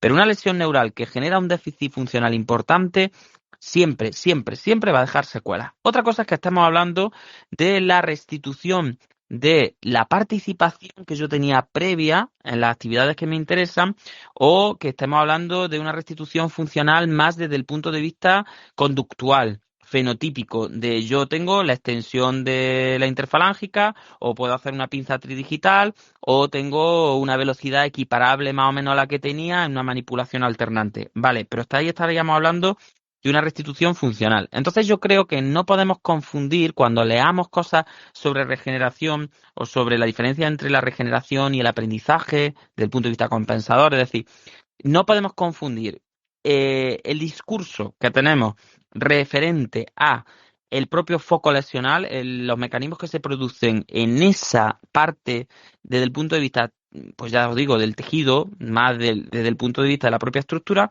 y luego lo que a nosotros nos interesa como fisios, por supuesto, que no tiene nada que ver con eso, que es qué implicaciones conductuales, funcionales, participativas tiene ese correlato anatómico, ¿no? Entonces, yo creo que está claro, la lesión nerviosa desde el punto de vista tisular, desde el punto de vista funcional, nunca se regenera ni se rehabilita, y lo que trabajamos principalmente en fases más crónicas es una readaptación, es un aprendizaje, es una compensación utilizando otras vías. Porque yo además, ya a esta hora, porque yo creo que ya llevamos un rato charlando, yo creo que hay que ser honestos y realmente en casi toda la literatura que yo he revisado personalmente, eh, me he dado cuenta que siempre tendemos a pensar que la recuperación funcional, el otro día lo decía en redes sociales, como que está relacionada con las zonas próximas a la lesión o con las zonas de la propia lesión que tiene como que mejorar, ¿no? Y por eso lo que tú decías antes de las pruebas de neuroimagen estas, que estoy activando las zonas lesionadas o perilesionales, sí, eso está muy bonito, pero la realidad clínica, si nos vamos a lo clínico, es que está mucho más relacionada con la mejora funcional la activación de zonas alejadas que formaban parte de redes equivalentes. Como tú bien comentabas, por ejemplo, con el área motora primaria, por ejemplo, las activaciones en premotora o en suplementaria, pero ya no solo del mismo hemisferio, sino incluso del hemisferio contralateral y contralesional. Por eso os digo que la realidad es que aunque tendamos a pensar que la recuperación funcional está muy ligada a la regeneración de la zona de la lesión, la realidad es que la recuperación funcional hoy en día, con los recursos que tenemos, está mucho más ligada a poder establecer vías que ya existían y que son reorganizadas, y áreas que ya existían y que son reorganizadas. Por tanto, ahí la importancia de la prevención y la importancia de la reserva cognitiva, de la reserva física y de qué hacemos antes de tener una lesión encefálica y no tanto después. Es decir, si tenemos ya demostrado que con los recursos que tenemos hoy en día la recuperación de un ictus está más relacionada con el nivel premórbido, con el nivel funcional potencial que yo tengo en otras áreas que puedan compensar la función de las pérdidas, a lo mejor nos tenemos que centrar menos en lo que hacemos después del ictus y tenemos que empezar a pensar más en qué hacemos antes del ictus para que esa reorganización, que depende, vuelvo a repetir, de áreas remanentes y que ya estaban ahí y de vías que ya estaban ahí redundando, pues sea mejor. Y creo que ese es un cambio de paradigma brutal y que debería llegar muchísimo a la población en general. Que cuando uno tiene una lesión neural es muy importante qué has hecho antes, durante tu vida, antes de la lesión neural, porque los mecanismos de los que vas a poder echar mano después de tener esa lesión para mejorar funcionalmente están más relacionados con esas vías remanentes y con esas estructuras que tú ya has ido cultivando a lo largo de toda tu vida, que con el hecho de que la zona de necrosis o la zona perilesional se recupere, porque eso hoy en día, con las técnicas de las que disponemos, es prácticamente imposible. Me parece bastante interesante, sobre todo un cambio de paradigma muy importante. Y ahora, si os parece, intentamos dar por lo menos 5 minutillos un toque clínico, pero me parece muy interesante ese cambio de paradigma de intentar restaurar una función, una estructura, que muchas veces creo que desde los terapeutas se puede ejemplificar cuando trabajamos desde el déficit puro y duro de esta persona tiene este déficit y yo, por tanto, tengo que trabajar este déficit, a enfoques que van mucho más, como habéis comentado, a intentar tirar de esas otras áreas distales que en principio están indemnes y que pueden, aunque no mantenernos una función en igual condiciones, sí nos pueden permitir una función que implique una participación de ese paciente en las actividades y un correcto desempeño.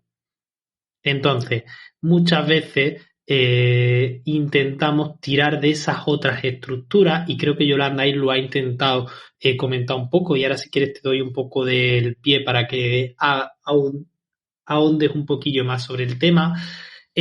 Porque muchas veces tenemos a un paciente, y esto lo comentan las autoras, tanto Sandwich, Kuh y Gulakov, de que muchas veces pues tenemos determinadas lesiones, y yo eso lo ejemplifico con, tiene un daño a nivel de el control volitivo de la mano.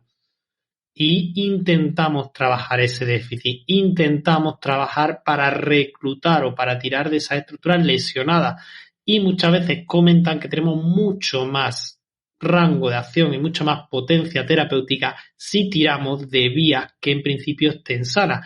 En este ejemplo que yo he puesto, pues podemos tirar de esas vías más cerebelosas, de esos aprendizajes, de esos automatismos previos para enriquecer nuestra terapia y para tirar de vías que están más indemnes y no tirar tanto de esas vías que en principio están afectas. Entonces, si quieres, con este pie, Yolanda, te dejo que nos comentes un poquillo la importancia que tienen esas vías cerebelosas en estos casos que hemos estado comentando y la importancia que tienen esos automatismos previos y no tanto intentar normalizar un movimiento o intentar adquirir un movimiento idílico o un movimiento de libro, sino intentar tirar de eso que tenía previo al paciente.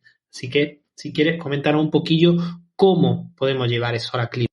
Pues sí, eso tiene mucho que ver con lo que estaba comentando también Juan, ¿no? Con ese enfoque distinto que en Krakauer lo deja muy claro de hay un momento en el que podemos trabajar por la restitución y que lo que el sistema nervioso puede o tiene potencialidad de hacer es restituir y volver a hacer funcionar áreas que hayan sido dañadas, pero no de una forma, no que estén en el core del ictus, esas ya sabemos que están perdidas. Pero sí esas áreas, ¿no? Que estaban como en penumbra, que ya habéis estado hablando y demás.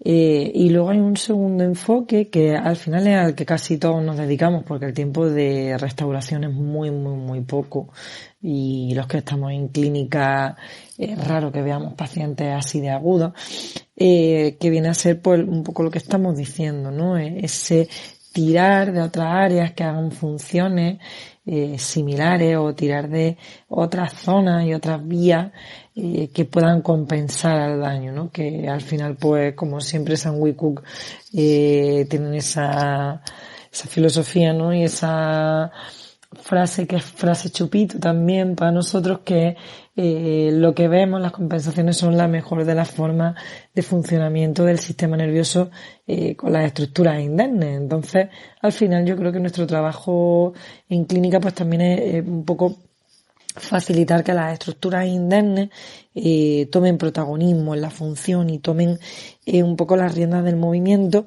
y no tanto intentar tirar de áreas que verdaderamente ya no están. Y yo siempre, cuando hablo de esto, me acuerdo mucho de Pablo Duque, que yo he aprendido siempre mucho de él, y en nuestro máster, en el máster de la UPO, pues cuando yo fui alumna, para mí fue como un golpe muy duro, ¿no? Porque yo venía de otras formaciones que no nombraré.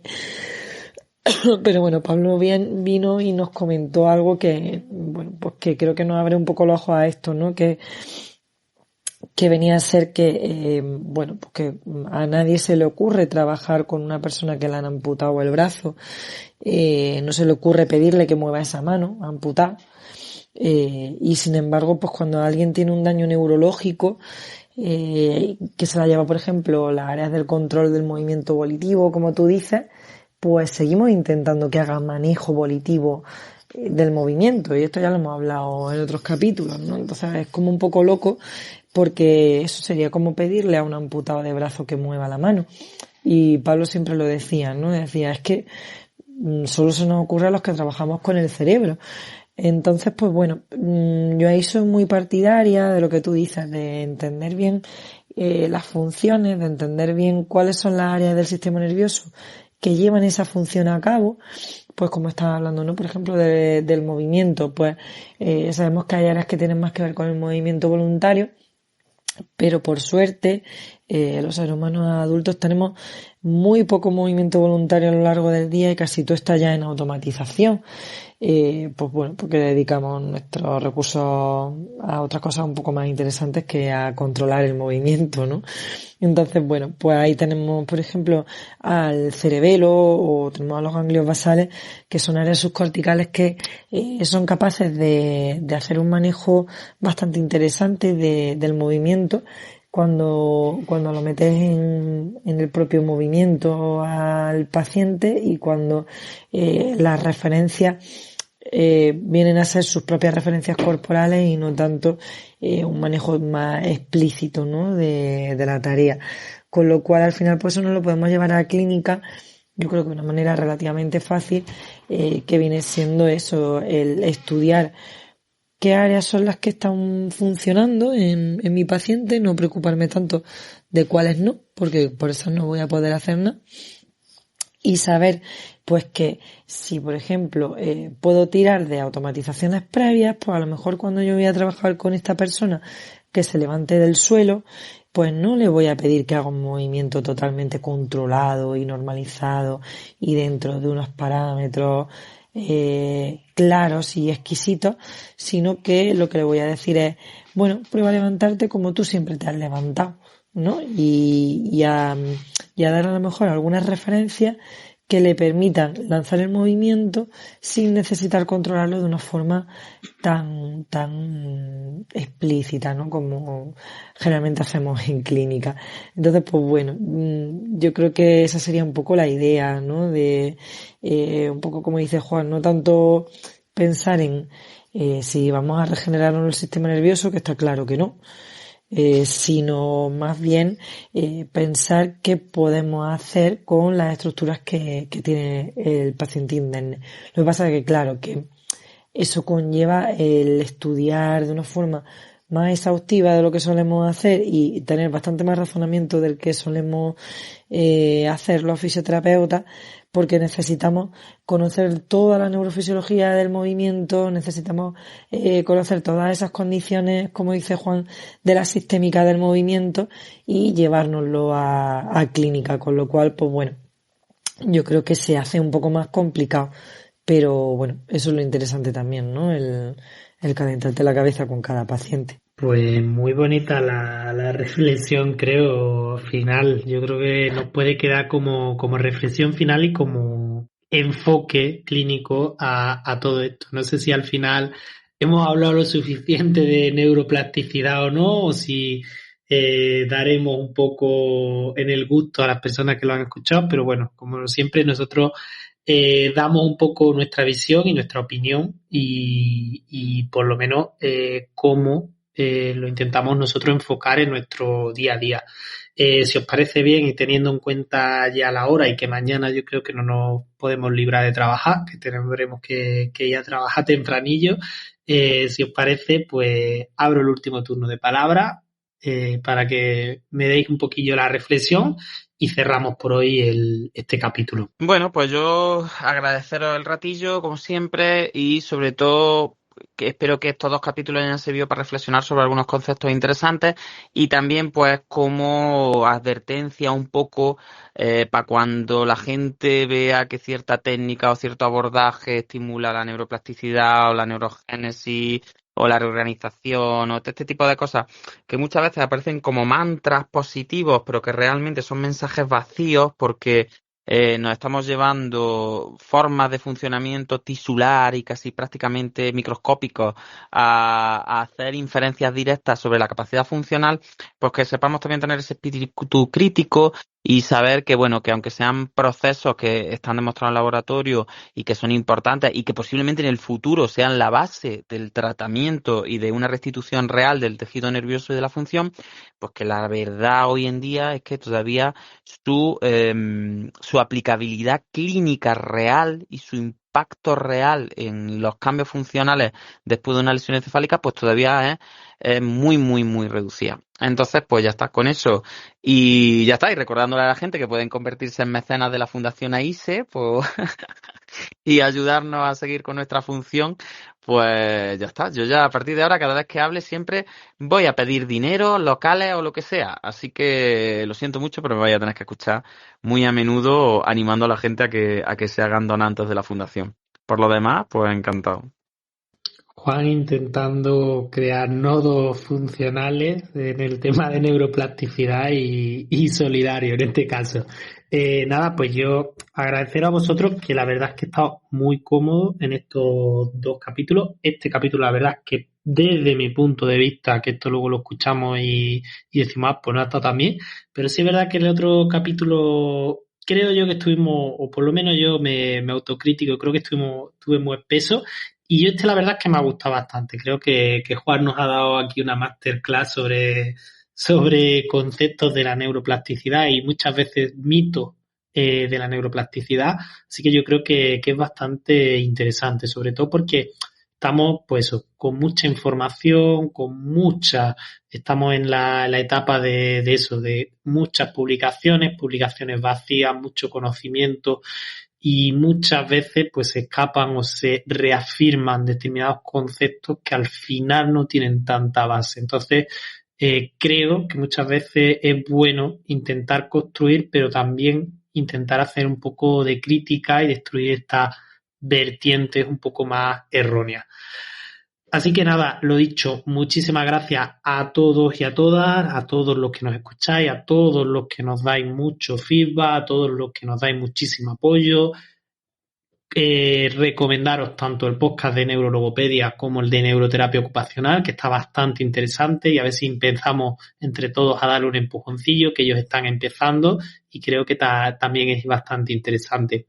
Nada, recordaros a todos, como ha dicho Juan, que podéis ser mecenas de la Fundación AISE, que tenéis toda la información en nuestra página web, aise.com, y nuestras redes sociales, que estamos intentando ser un poquillo más activos, y solo diré que se avecinan cambios y queremos implementar algunas cosillas, sobre todo de divulgación de conocimiento y de contenido, que no sean por estas. Esto obviamente no lo vamos a cerrar, pero vamos a intentar diversificar un poquillo, intentar obtener nuevos formatos. Así que nada, muchísimas gracias Mode, muchísimas gracias Juan, muchísimas gracias Yolanda y muchísimas gracias a todos los que nos estáis apoyando. Cerramos por hoy, nos espera algunos podcasts también muy colaborativos, lo que os he comentado. Así que nada, nos quedan semanas de mucha neurociencia y de mucha transdisciplinaridad. Como siempre, terminamos y voy a intentar decirlo un poquillo más animado, que luego se mete mucho conmigo, que el movimiento os acompañe a todos y que tengáis una final semana, y a los andaluces pues que disfrutéis de este mini puente que nos dan. Así que nada, buenas noches y hasta luego. Adiós, buenas noches, pasadlo bien, hasta luego. Buenas noches.